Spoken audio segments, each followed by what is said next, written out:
Hello, my name's Paul Hunting. I wanted to give you a brief introduction to my new book, which is called Shakespeare's Holy Grail. It actually happened, it's a long story, it happened quite by chance, quite by accident that I started to discover this. This ancient secret, what turns out to be the Holy Grail, that what the Holy Grail really really means, not just as a symbol, but what it means to us as mankind. It just I was writing a completely different book and using a quote from Shakespeare, and I saw signs, what you might want to call signs of the Grail, glinting through the words of Shakespeare, and I was absolutely astonished. And it was suddenly much more important to write this down than the actual book I'd intended to write. So the book itself was an introductory part where I introduce some of the concepts, and I'm loath to call them codes, frankly, because they're encryptions that are so sublime, so exquisite, that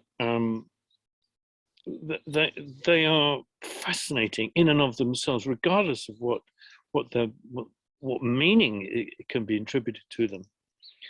And the meaning that I see, and I invite you to explore for yourself, is that the codes or the devices that Shakespeare uses actually refer to something that's been hidden in the Bible for forever.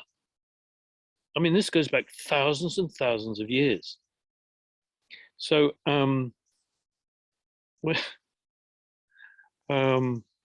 some of the people that have reviewed this have used terms like momentous, iconoclastic, etc. I mean, there aren't any words for this. It's so I'm not even going to bother. Okay, so that's in the intro. A description of some of the devices that he uses, and critically, absolutely critically, is the paradigm shifts, the way you have to change your point of view, your perspective, your mindset to see something that's actually hidden in plain sight in a completely different way.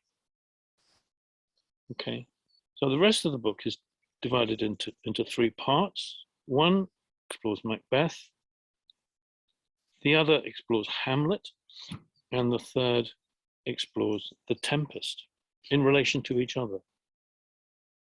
Okay, so jumping straight in with a paradigm shift, let's call it a thought experiment, which is essentially the process that I used throughout this, was some outrageous ways of looking at things. Well, what if it's this? And strangely enough, it often turned out to be so. So I'm going to look at Macbeth, Hamlet, and The Tempest in a very different kind of way from the orthodox way Shakespeare is treated. Okay, so I'm going to look at Macbeth, ready for this, as the story of Christ. Okay, but through the eyes of Satan. So Satan is the protagonist, and it's, if you like, the story of how Satan was defeated by the Christ action, which culminated in the action of Jesus Christ. Okay, it's the first thing. You might just want to pause the tape and kind of contemplate that. But that's the way. I'm suggesting. You might well have a look at this. The second thing is Hamlet. It's the same story. It's the story of Christ, or the story of the Christ, and approach to the story of Christ through the eyes of Jesus himself. So it's Jesus is the protagonist, and Jesus would be portrayed, two aspects of Jesus, Jesus the man and Jesus the Christ, would be portrayed largely through Hamlet and Ophelia.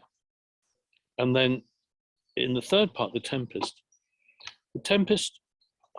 again, this is just my way of looking at things, is that meaning, don't believe what I'm saying, check it out for yourself, I don't want you to believe anything, because it's a disempowering way of going about things, and it's not what I'm trying to do. I want to start a conversation. I want to discuss this with people who have an open mind and have a curiosity to explore some really, really profound depths of theology and meaning and purpose for each of us and for all of us. So the Tempest is the denouement, the pulling together of all the 37 plays. So I'm using Macbeth and Hamlet as an example, together with the Tempest as an example of how the Tempest pulls together the ideas and the concepts and validates or not some of the hypotheses that we've been entertaining throughout the book. And again, I laid out the evidence for you to consider, and let's talk about it. That's all I'm saying.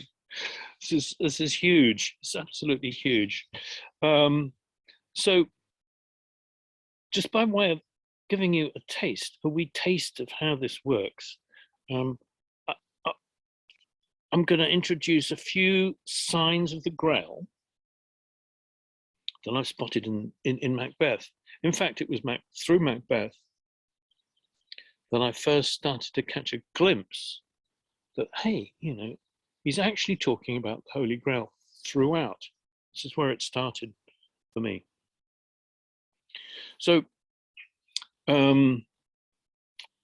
jumping into Macbeth, in the first act, not the first scene, but the first act, in the first act of Macbeth, there's this notoriously tongue-twisting soliloquy that he embarks upon, which begins, "If 'twere done, when 'tis done, 'twere well 'twere done quickly." Okay, tongue twister. Then a few lines further on, this is where it starts to get interesting right there, actually. But this is where a very clear allusion to the Grail jumped out. He says, "This even-handed justice commends the ingredients of the poisoned chalice to my own lips." The ingredients of the poisoned chalice. So if you're not thinking about Holy Grails, and obviously it's just a cup, but if you are thinking in terms of Holy Grails, then the chalice, is he talking about the chalice of the Last Supper that became known as the Grail, the Holy Grail, in the legend? And if so, why would the ingredients in it be poison? Why would he call them poison? And hereby hangs the tale. This introduces one of the key heresies of William Shakespeare, that he dramatizes. I can't say in every single play, because I haven't looked at every single play, but I've looked at about, I don't know, 15 or 20 of them, and some in considerable depth, and they've all got this theme running through them. Okay, and that is that the chalice of the Grail, the ingredients in the chalice of the Grail were poison. Not to us, because they bring life to us, but they're poison to Satan. It's a metaphor, if you like, that the ingredients of the chalice poisoned Satan. Okay, so let's just follow that thought a little bit. So let's look at the ingredients. So where can we find out what the ingredients were? Look in the Gospel, the story of the Last Supper. So the first ingredient was the wine. Okay.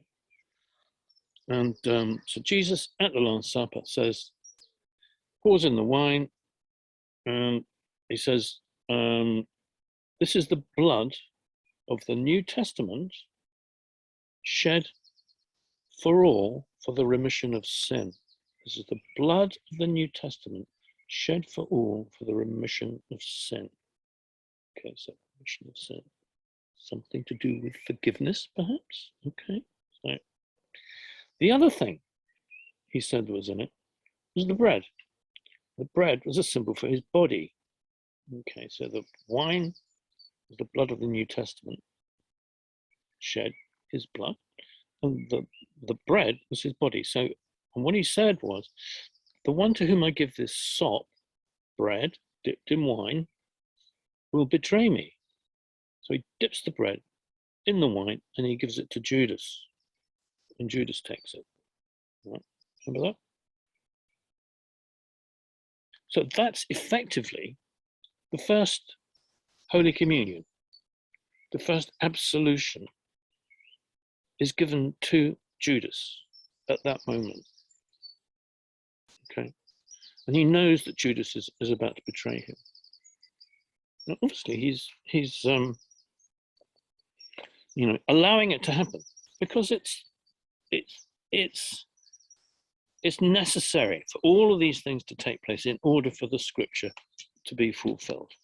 And I'm not going to go into what that means right now because we'll be here all day.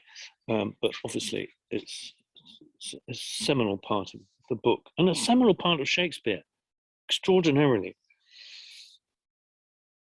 Okay, so, and then here's the thing.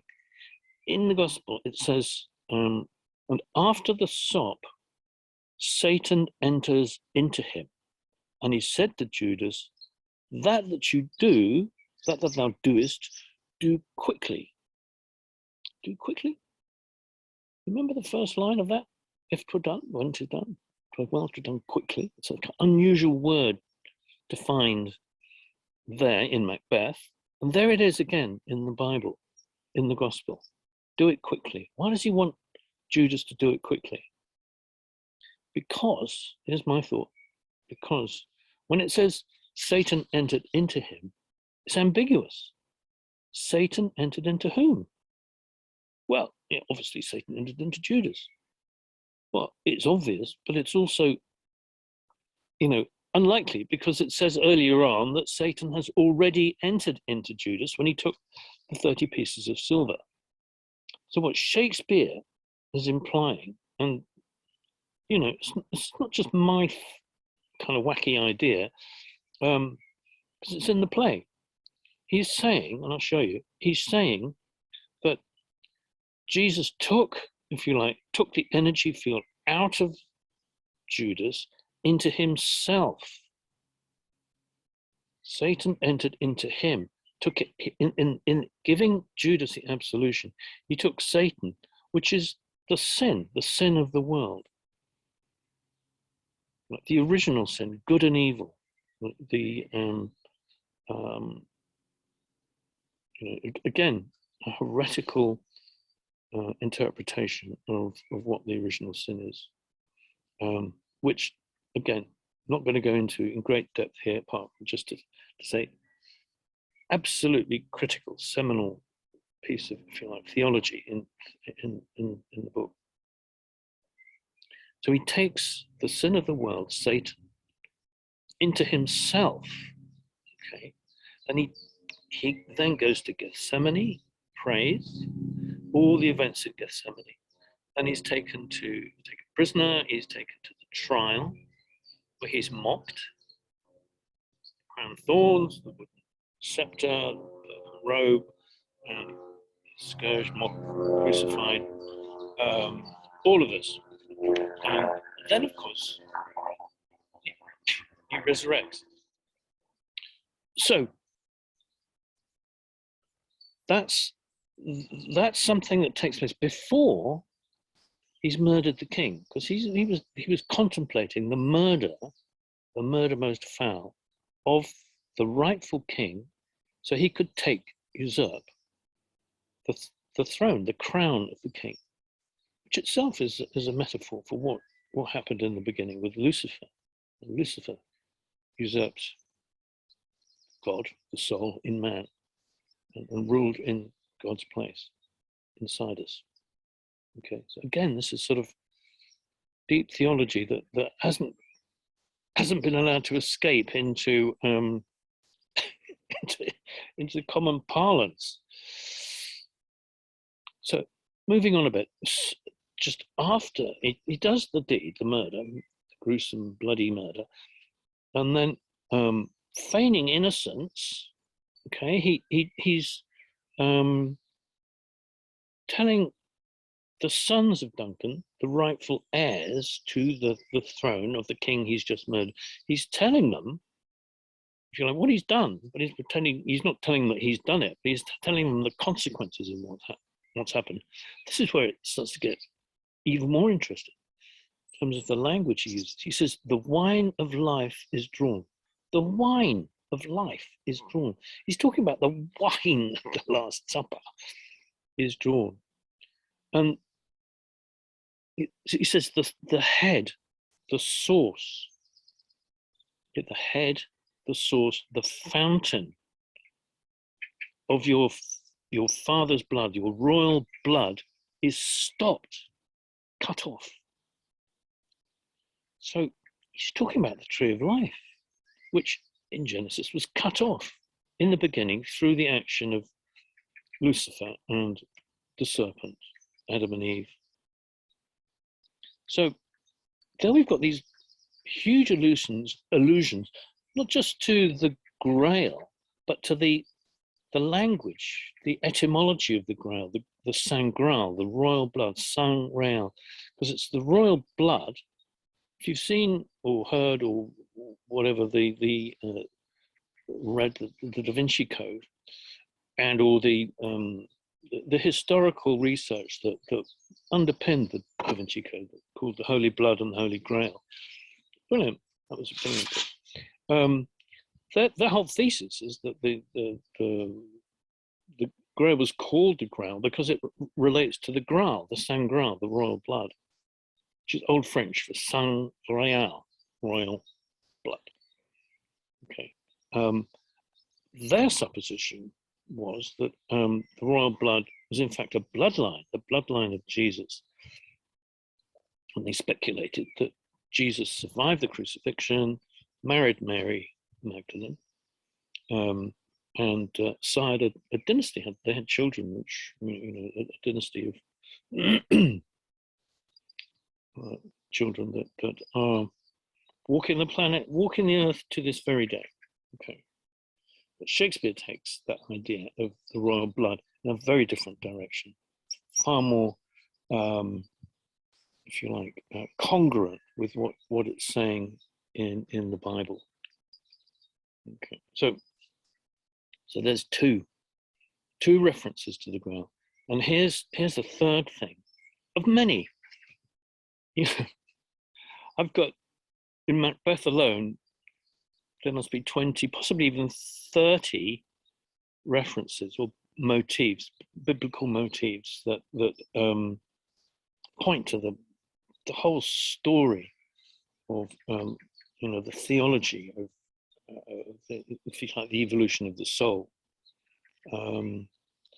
through Genesis, through the Gospel, through and into Revelation. It's quite incredible how Shakespeare has done this. But the third thing was that after he's crowned king, Macbeth, now coming back to Macbeth, which was suggesting that he's an archetype of Satan, or a representation of Satan. He's now crowned. He's now got he's now king, and he's now worried in the play about Banquo, because right at the beginning, Banquo was with Macbeth when he met the three witches, three weird women, the three weird sisters, whatever you want to call it. And they prophesied two things. That one, that Macbeth would be king, and the other is that Banquo would be, not be king, but he would be father to a line of kings. It's all a bit mysterious. So now Macbeth is fretting about the threat, fretting about the threat that Banquo poses, that his sons, his heirs, will be the heirs to the throne, to the crown. Not his, not Macbeth's. Not that he has any at this point, but so he has to dispose of Banquo because he's a threat. But what he says in his lamentation is quite extraordinary. He says, "Upon my head they placed a fruitless crown and a barren scepter in my gripe." Fruitless crown, barren scepter. These are the images of the way Jesus was mocked at the trial. So Shakespeare is saying that it wasn't so much Jesus that was being mocked, it was Satan that was being mocked, because Jesus had taken Satan, the energy field of the negative power of the planet, into himself.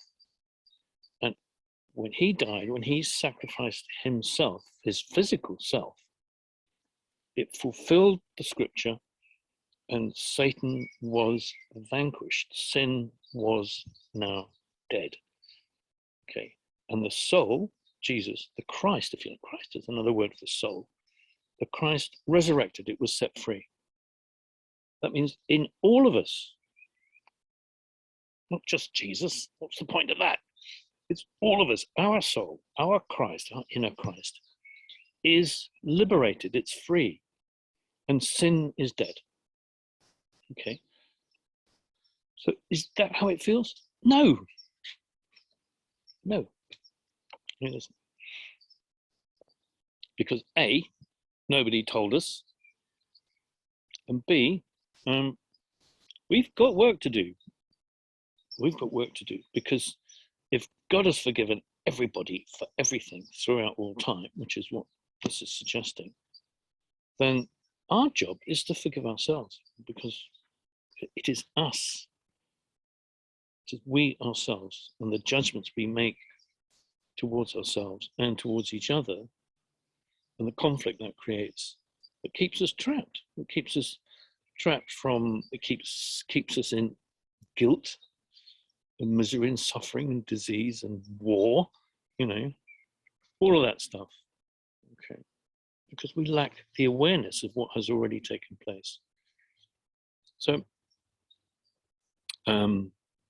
that's kind of where I'm going to leave this now. And just to recap, the three main signs of the Grail so far, 3 of dozens, just in Macbeth, are invoking the idea of the Poisoned Chalice,